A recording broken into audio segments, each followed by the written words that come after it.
I was so excited. In this like plastic shopping bag, I had a Nintendo Entertainment System, the cables, the controller. I opened that front loader cartridge slot, and right there, surprise, sitting inside was the game. Hey everyone, today I'm sharing the story of how one totally unexpected NES game changed everything for me. And it kickstarted my entire retro collecting journey.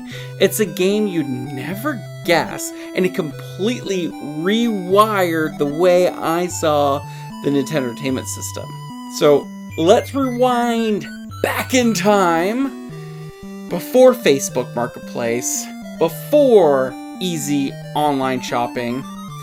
I was scrolling through Craigslist listings for video games, and I come across a Nintendo Entertainment System that came with Super Mario Bros. 3. I was thrilled. I was so excited.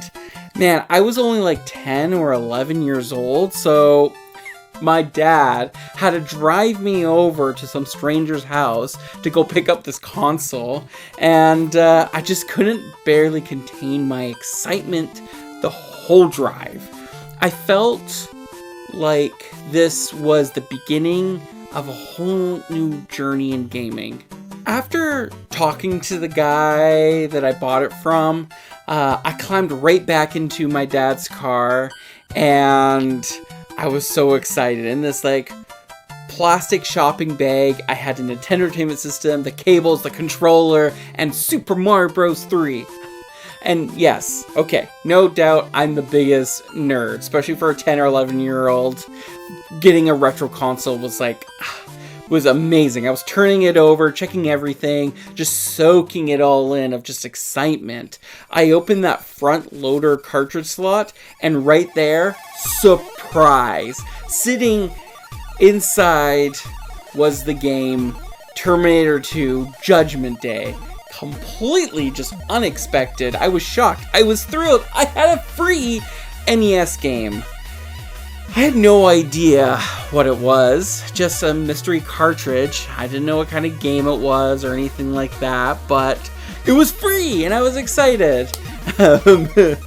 That was the spark that changed everything. When I got home, I started up Super Mario Bros. 3 right away. Now, it took me a few tries because the cartridge was dirty, but I got it working, and obviously it's an amazing game. I played through Super Mario Bros. 3 many times, definitely top 10 game to own on the Nintendo Entertainment System. But then I popped in Terminator 2, and it worked right away, and honestly, it grabbed me away I didn't expect. The music, the gameplay, the sheer oddness of it, it felt different, intriguing, and I remember thinking, if this oddball game can hook me like this, what else is there? And that's when the obsession to collect really began. From that day on, I was hunting NES games everywhere. Garage sales, thrift stores, music stores, flea markets, anywhere I could think that there would be possible chance of retro video games. I still remember finding a box Tengen Miss Pac-Man. Yes, that funky Tengen version for like $10. Another time I picked up a box golf game for $5. Now, these weren't expensive or very sought after, but to me, they were treasure pieces of gaming history that no one else around me seemed to care about. So a really good memory I have about collecting for the Nintendo Entertainment System is that it was Christmas and my brother got me 2 box NES games. He got me Faxanadu and Shadowgate. I still remember the excitement of holding them in my hands, clean box, complete games. Man, it was one of the best childhood memories. Throughout the years of collecting for the Nintendo Entertainment System, my collection grew, and I ended up not 1, but 2 boxed NES consoles. One branded Nintendo and another one branded Mattel. Now, for anyone wondering, back in the day, in regions like Canada, the UK, and Australia, Mattel actually distributed the NES, and that's why some consoles came with Mattel branding. Now, for me, living in Canada, having the variant feels extra special, like it's a unique slice of history right in my collection, and also in my home country. Collecting for the Nintendo Entertainment System isn't just about the games. I also fell in love with the oddball accessories too.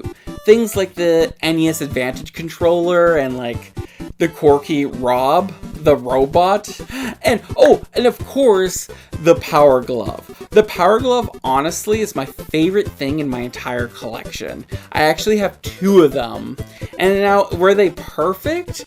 No, but these accessories are part of what kept the NES alive and exciting. Looking back at my NES collection isn't just a hobby, it's a patchwork of discovery, nostalgia, and surprise.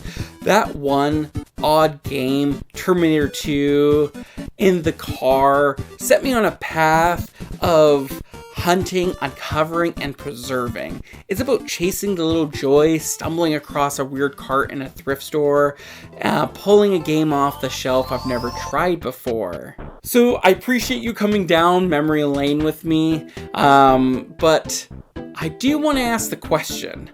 Was there a game that pushed you into a console you never expected to fall in love with? Let me know your story in the comments down below. It might just be your own mighty fun quest, and I want to hear about it. If you enjoy this adventure down retro lane, don't forget to like and subscribe. It really does help the channel out, and I know that you're actually liking the content. But just remember, every game, and even the odd ones, is part of what makes the journey mighty. And of course, fun. Alright, have a lovely one, and I'll see you in the next